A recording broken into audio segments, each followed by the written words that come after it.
Yo, yo, yo. Hey guys, welcome back to another awesome edition of the Best Practices Show podcast. I have a special episode for you today. One of the questions we get from dentists and team members all the time is, can I work with my spouse? I mean, can we make this work?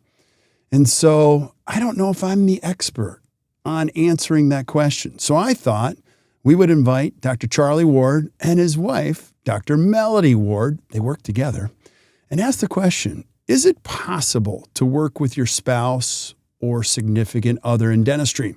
And can you make it work? They seem to have done a pretty good job, and I want to know, what are your secrets? And they share them today on the podcast. So please listen up. I hope you guys enjoy this, and we'll see you soon.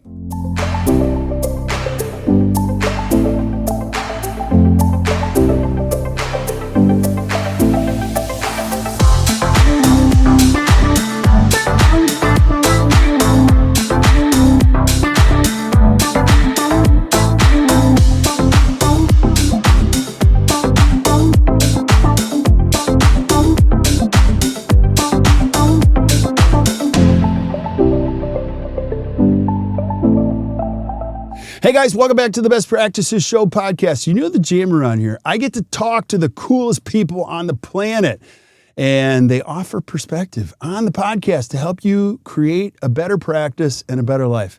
And one of the things you might be considering or not considering is working with your spouse. So what if you actually worked with your spouse in a dental practice and you work together?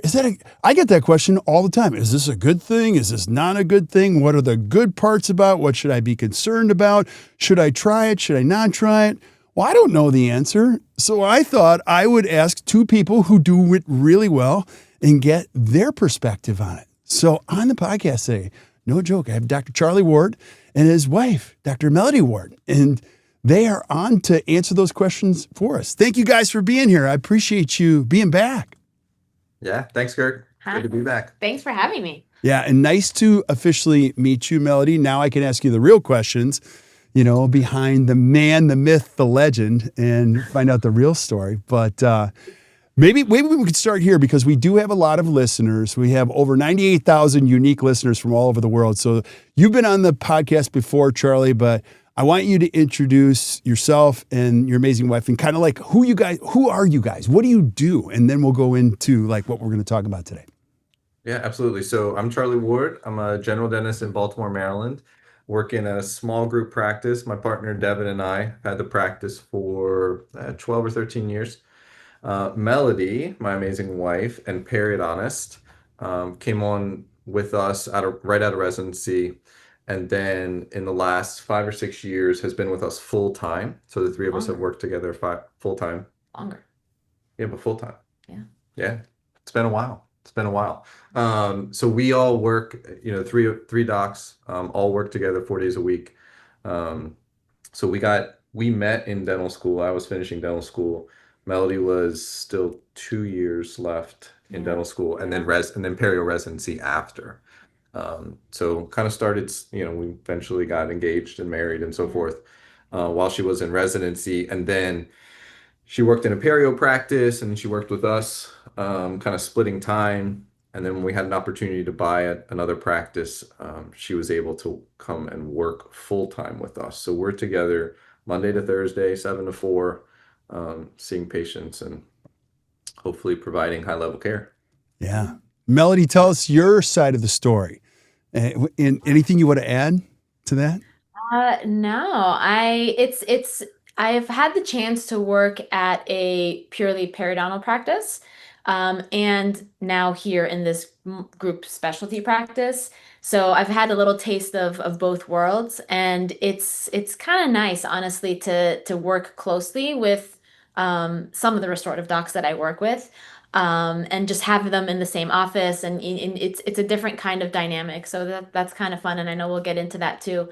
But I went to perio right out of dental school, and that was It was great. I had a wonderful experience in my residency and got to get some really good experience working in some periodontal offices and actually a few different restorative practices. I kind of did the traveling periodontist thing for a little bit, but now I'm anchored here. So it's great.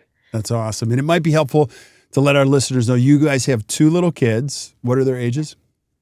We've got a 10-year-old and we've got an almost 8-year-old.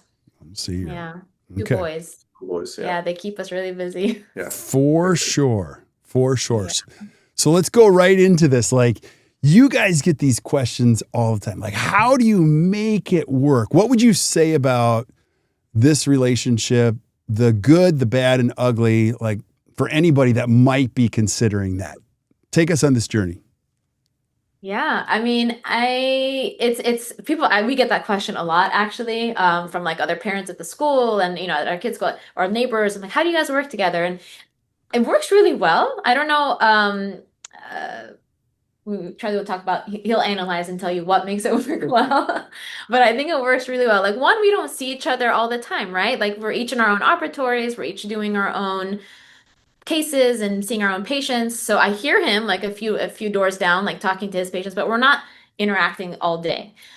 We see each other like maybe passing through the hallway, like he's doing a hygiene check, I'm going to my post-op or whatever it is, and we'll see each other like in our office, like writing notes or maybe during lunch. So it's not like all the time we're interacting. So there's that. And I think it works because we do different things, right? Like he's restorative, I'm perio, so we have different roles in the practice.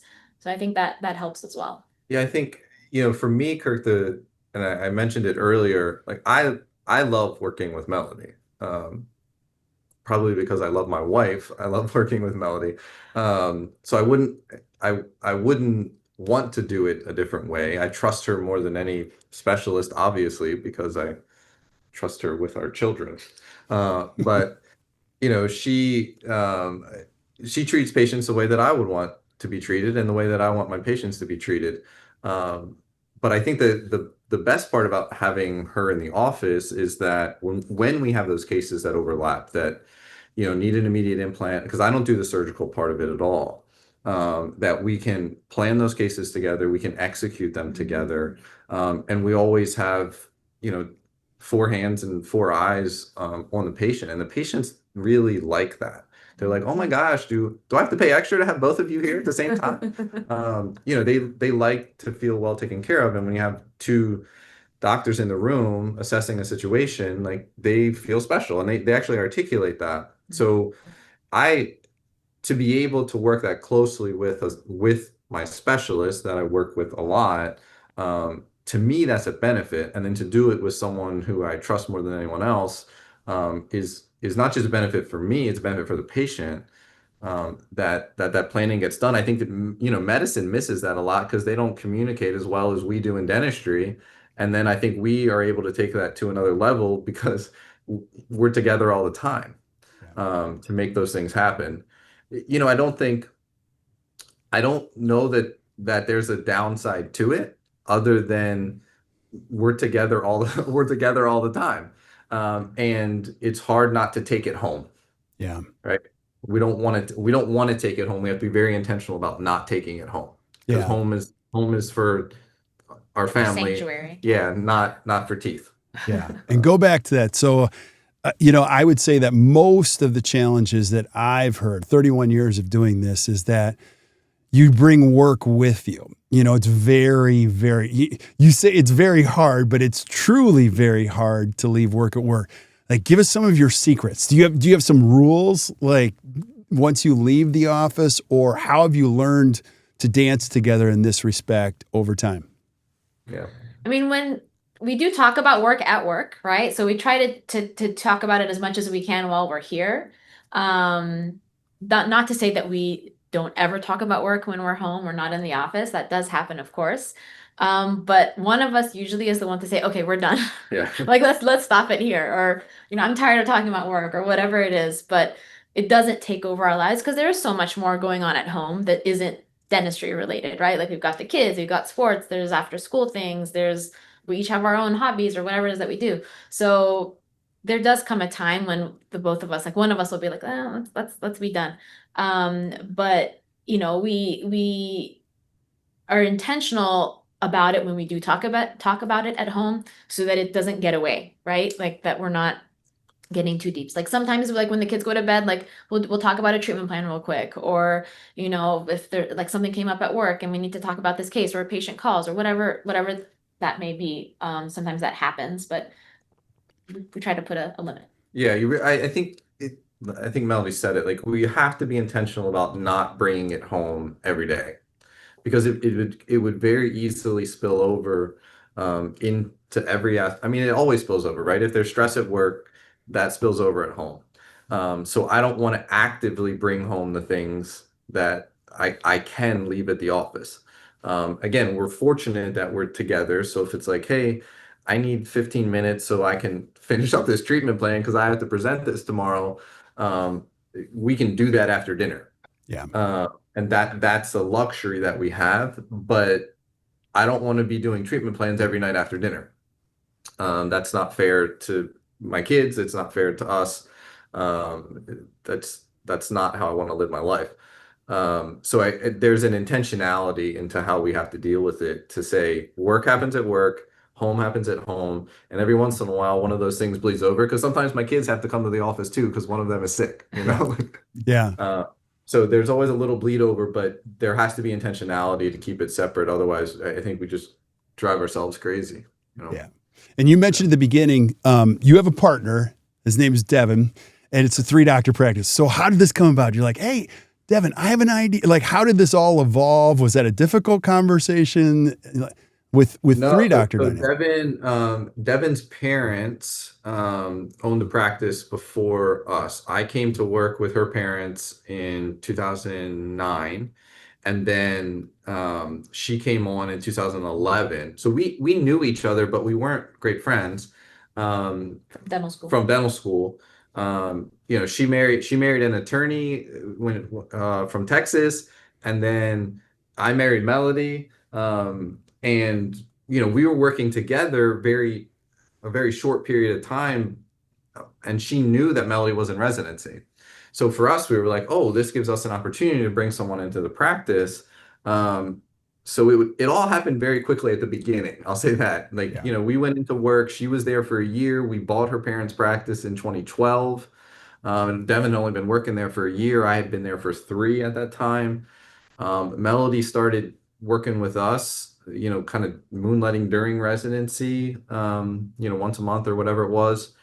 And then we bought the practice. Melody finished a year later, and started working with us a little more. And that just, it kind of ramped and ramped and ramped. And it ramps to a point where you're like, okay, we have to make a choice on where you're going to work because driving to and from, an hour from home when we have little kids, was not working. Right. It was just too much to be away. So Devin's been, you know, always supportive of the relationship because it's a very great luxury to have a specialist in your practice to work that closely with. So, now Kirk, I'm the only male doctor and I have 2 female doctors who He's got a work wife and a life wife. Yeah. Whoa. together all the time. So I have, I come back into the office and they're talking about something and it's like, shut the door behind you. Yeah, but it's great. It's wonderful. Yeah, it actually is wonderful. We have a great partnership, Devin and I, and having, another woman dentist in the office for both of them, because that dynamic is different with the team than it is with me.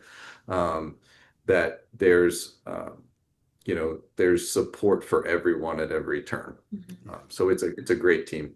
Yeah, and for me, it's great that I get to work with. I'm going to talk about this too much in the beginning, but as a periodontist, I see our in-house patients, right? So Charlie and Devin's patients that need me, and then I also see outside patients. So I have patients from other restorative dentists in the area that will refer to me for their periodontal needs, and then the patients go back to their dental home, and it's an unusual setup, but it works, and we've been doing it. I've been doing it like this for I don't know, For 10 plus years, 12 years.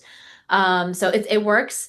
And it's a luxury for me. So it's a luxury. It's a luxury to have a specialist in your office. It's a luxury for me to work so closely with two of my biggest referrals. In that, if I have a question about how they want something done, or an implant placement, like when I'm planning my guides, like I'll just pull Devin or Charlie down from the hall. I'm like, hey, can you look at this implant planning? Like, are you okay with how I did this? Or in terms of like soft tissue grafting, like this is where things end up, like how, it's great for me to be able to communicate with them and ask them direct questions. Not that I don't text or call my other specialists, but when they're right down the hall, it's a lot easier.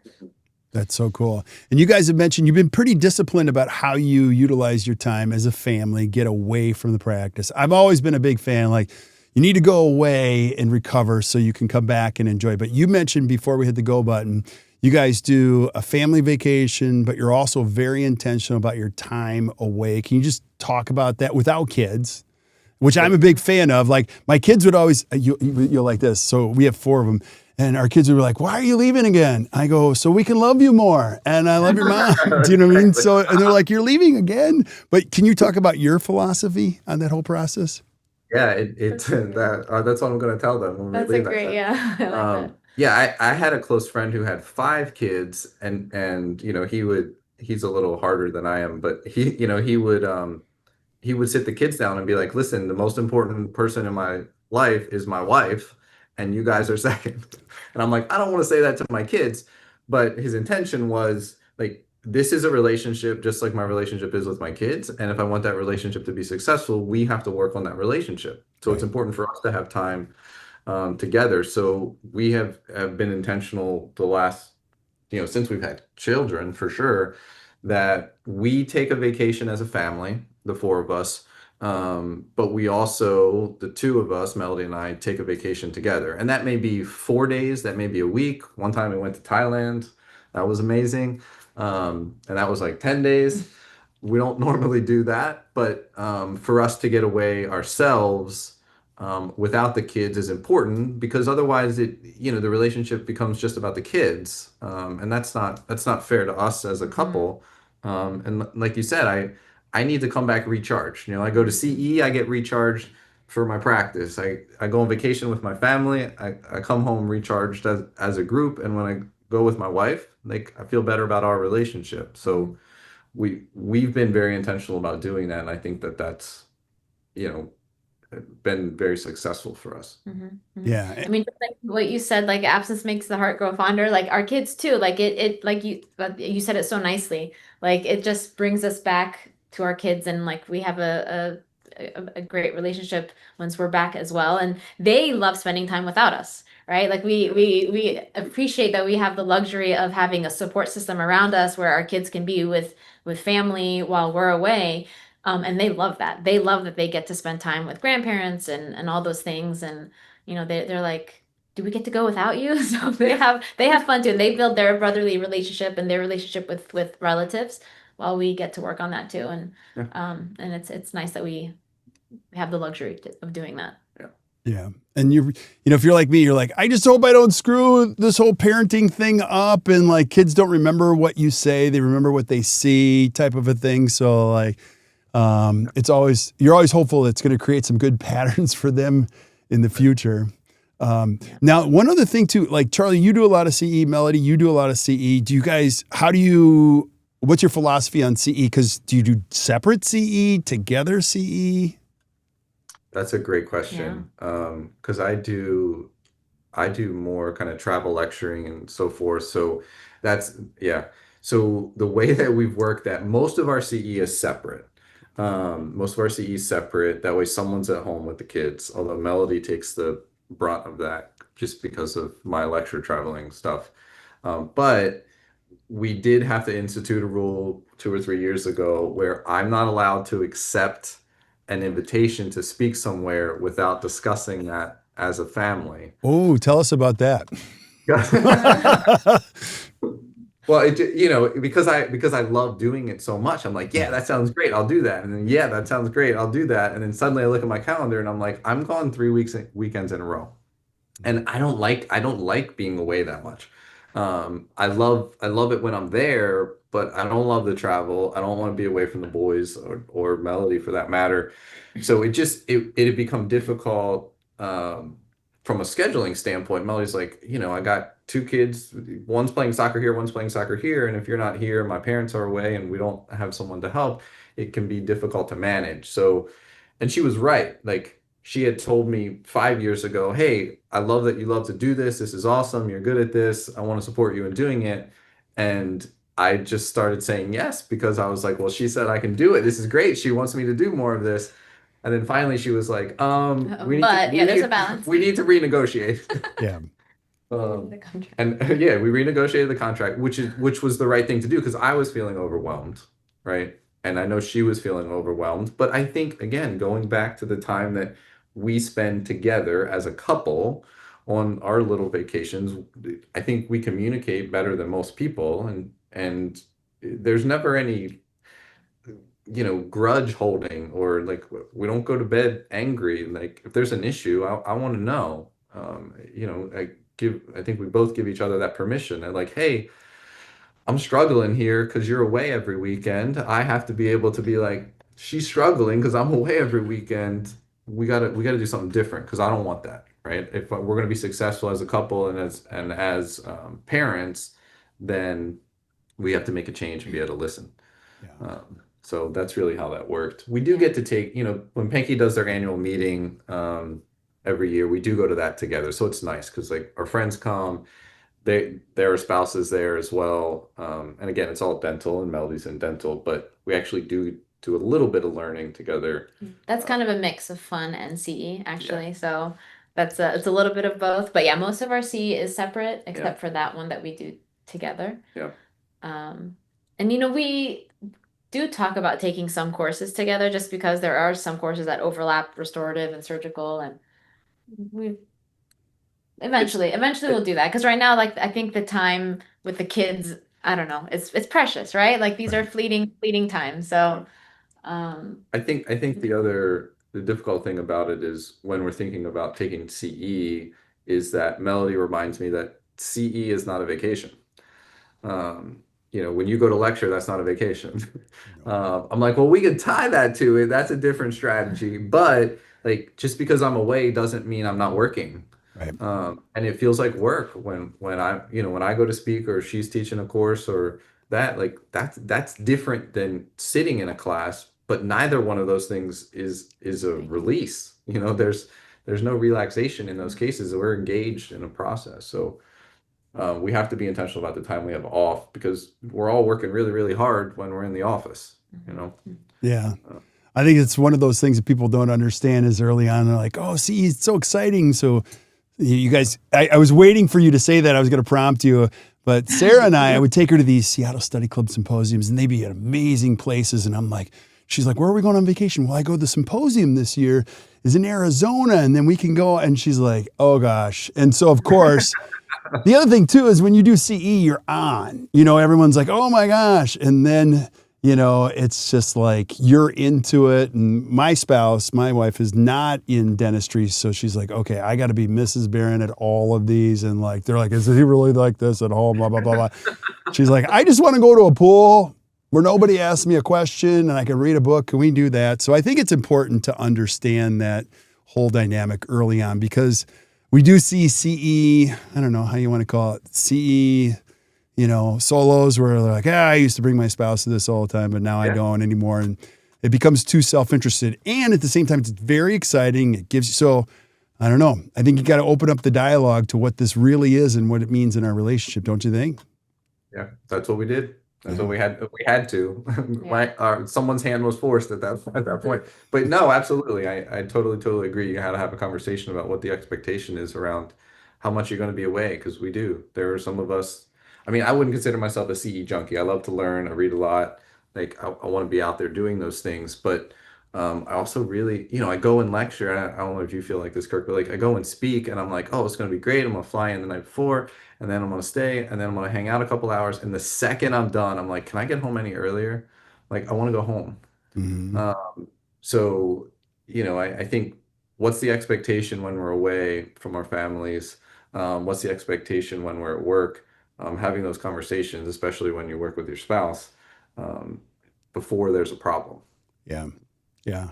What about team conflict? Like, who do they go to? Like, who's the easier one? Is there good cop, bad cop, or are you guys pretty aligned? Do you spend a lot of time alignment? Leading a team is probably the hardest thing you could do in dentistry.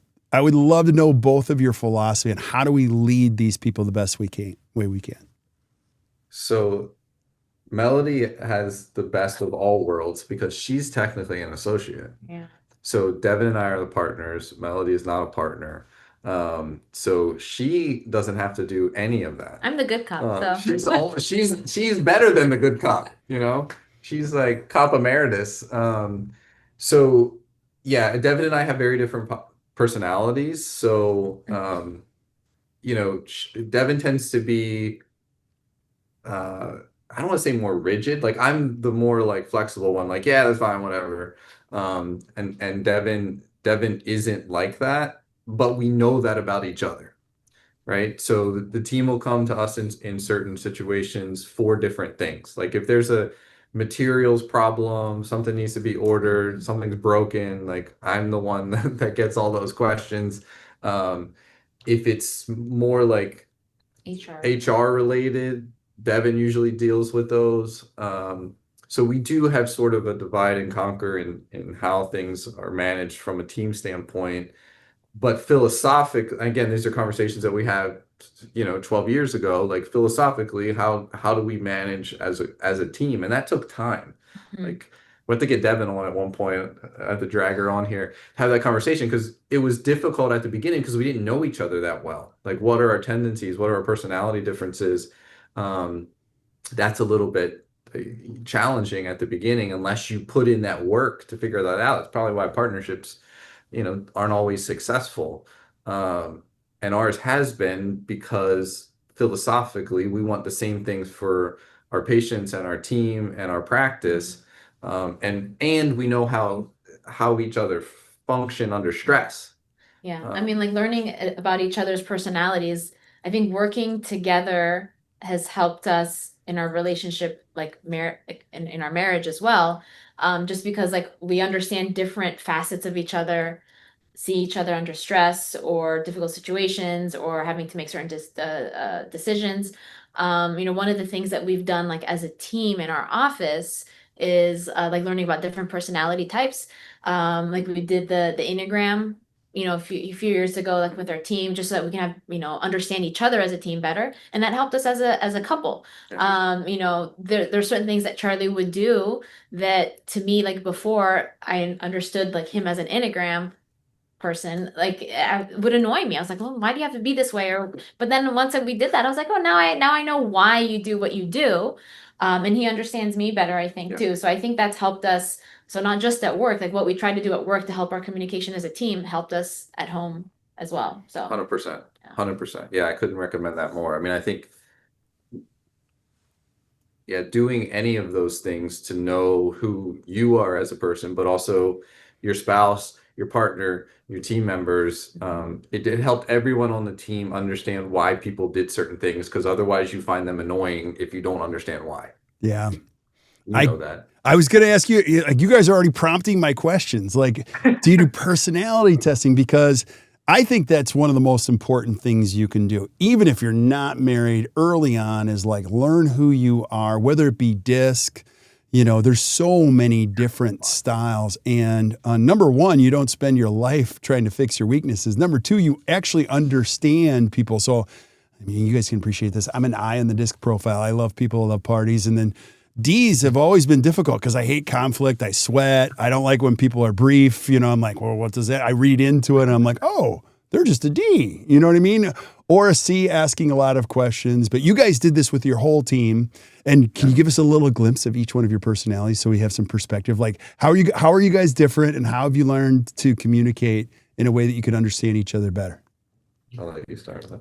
So I'm an Enneagram 1, which is the achiever. She's the achiever. Okay. And Charlie, and so I mean, decision making and under stress. Like I don't remember anymore like what my wing was, but like understand, like Charlie is a 5 or was a 5 at one point. Yeah, And like kind of and oscillated. yeah, he kind of oscillated a little. He was on but understand like a 5 being an analytic person, like he would spend so much time like mulling things over forever. I'm like, can you just make a decision? Let's just go, you know? And but then once I understood that about him, like he needs to do his research to feel comfortable. And so I would just take a step back. I'm like, oh, he's just doing his 5 thing, like it's fine. And I was like, this is just the way he is, and that's fine. And So it helped actually a lot. yeah, Yeah, it was I great. think to understand what that tendency is, that I would oscillate between 1 and 5. So like I think there was a period in my life where I tested higher in the 5, and then I tested higher in the 1. Um, the 5 part of it being, I think they call it the why, it's an analytic, but it's like the wise person. So you just want information. Like you have to consume a lot of information in order to make these decisions. And so I do a lot of planning on my cases. Like I set everything up at the beginning so that I'm successful all the way through. But it's really driven by achievement. So like if I take it now, I test it as a 1. But what we found out was like Melody would get really down on herself if something wasn't perfect, because that hit the achievement part of it. So she complained about that. She placed implants for 5 years before she had a failure, and then she had a failure, and it was like the end of the world. I'm like, you've had one failure in 5 years. Like, I don't understand the problem.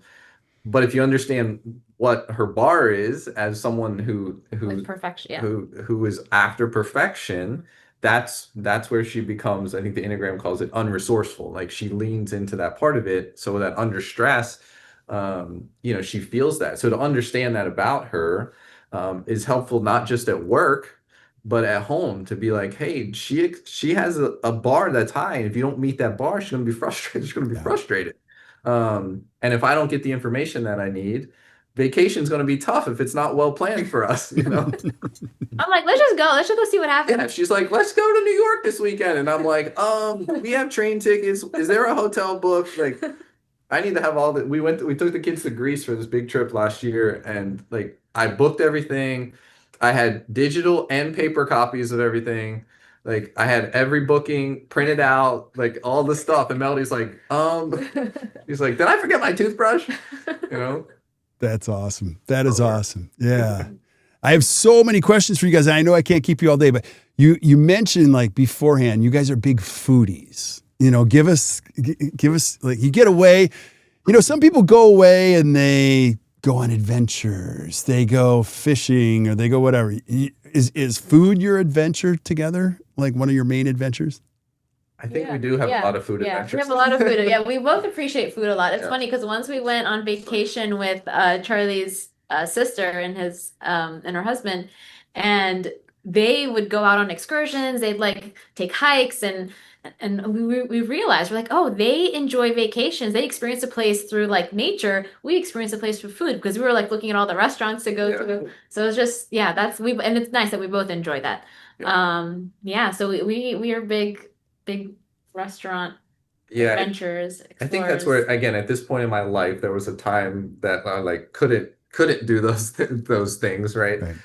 So now, like, we went to Savannah a couple of years ago. I always tell the story because we went to Savannah, the two of us, for a long weekend, and we would, we get up in the morning, we would have breakfast, and then we'd go do something, like we'd go see a site or whatever, and then we'd have lunch, which we'd already pre-planned, and then we'd take a nap, and then get up, take a shower, get ready for dinner, and then just do that same thing the next day. So you plan all the dinners out, because those are usually the nicer places. So we plan all the meals. So what we were talking about before was the kids go to my parents for a week. They have a place on the eastern shore of the Chesapeake Bay, so they'll catch crabs and fish and be gone for the week.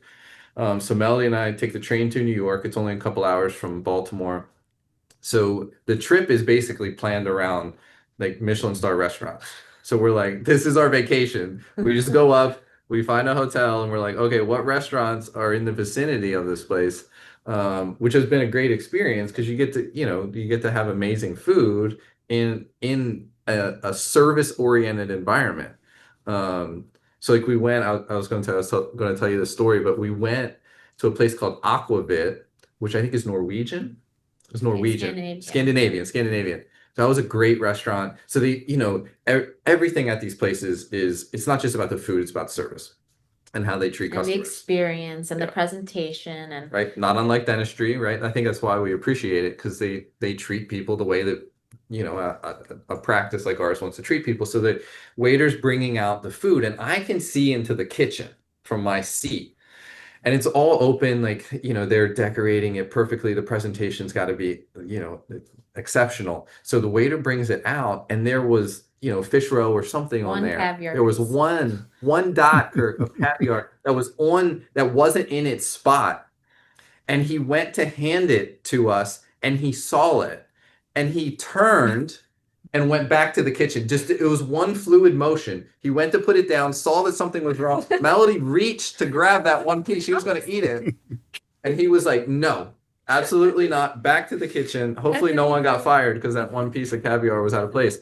But it was like that's the level of commitment that these guys have to the experience. So. And I appreciated the oneness of that. Melody was like, "Oh, it was wonderful. I was just gonna pick that one up first and eat it first." And I was like, "Not in this place, no." So we've booked these little things around our time together. So it's like we get to experience some interesting places and different types of food, and enjoying those things. So go to New York, Kirk. There's a million places to go that serve amazing food up there. All right, I'm going to have to try your best, but the same thing is in our household. Like everything is around food. Like we talk about it, we think about it, we review it together. Like it's pretty fun stuff. But I think that's the other thing.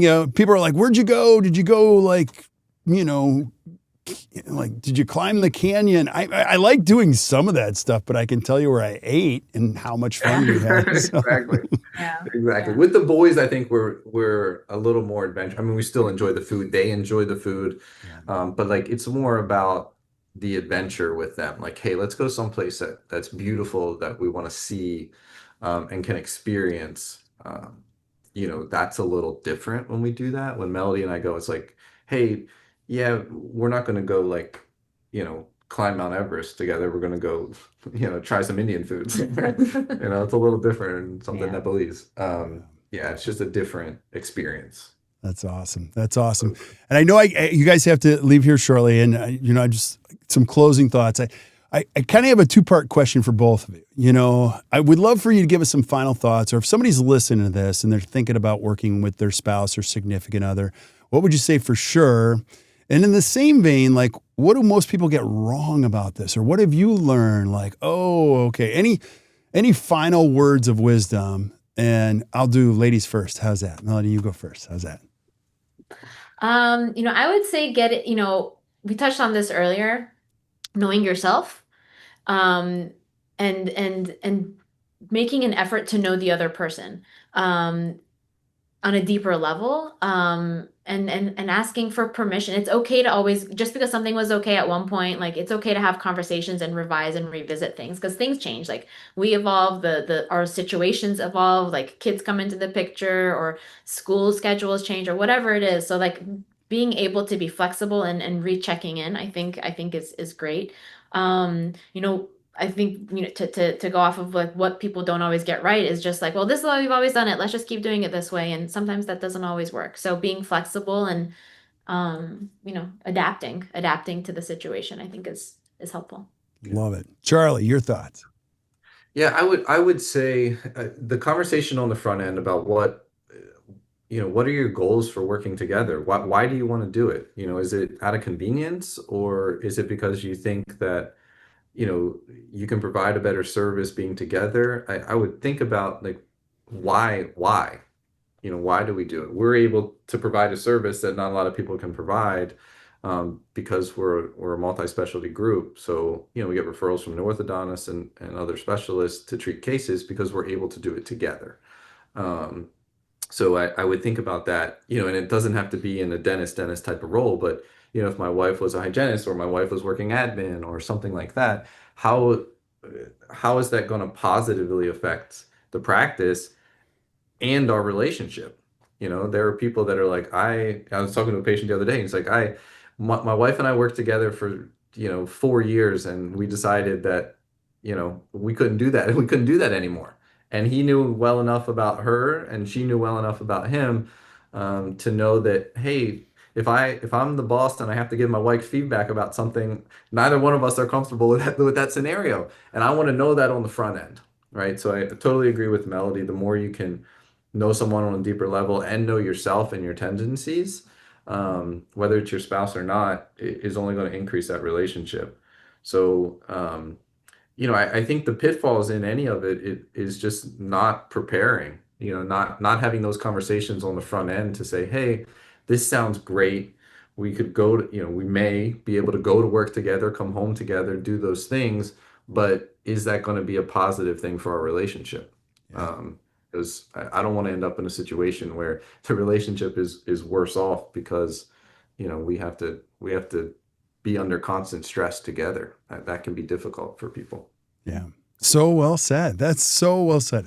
I love this. And Melody, thanks for coming on. That wasn't terrible, was it? That wasn't. It was great. It was fun. See? Again. Do it Yeah. again. And like I said, over 900 episodes, we've never done anything like this. So Charlie, thanks for bringing the idea, and thank you both. And Melody, nice to meet you officially for the first time. You, Kirk. Yeah. I just really appreciate you guys sharing this. This is a big topic in dentistry, and I think there's more to it than just convenient or it might work. Like there's deeper considerations. And you guys shared some great thoughts today. I really appreciate it. So Thanks, Kirk. yeah, we'll do a follow-up episode when the kids are a little bit older. How's that? Like, what have you learned for sure?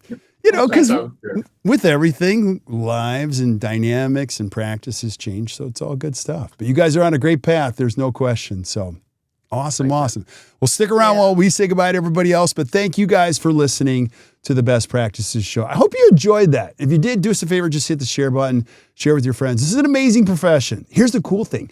You can pick how you want to work, and you can pick who you work with and when you work, and you can have here. The other thing, if you listen very close, you can have a life too in dentistry. That's the cool part. We didn't even talk about that. Maybe we should do a follow-up on you can have everything you want. You just have to work hard for it and be intentional about it. So thank you guys for all the suggestions. Keep showing up. We're going to keep bringing it. And until we see you guys next time, or you hear from us next time, keep watching or keep listening to the Best Practices Show. You guys enjoy your day.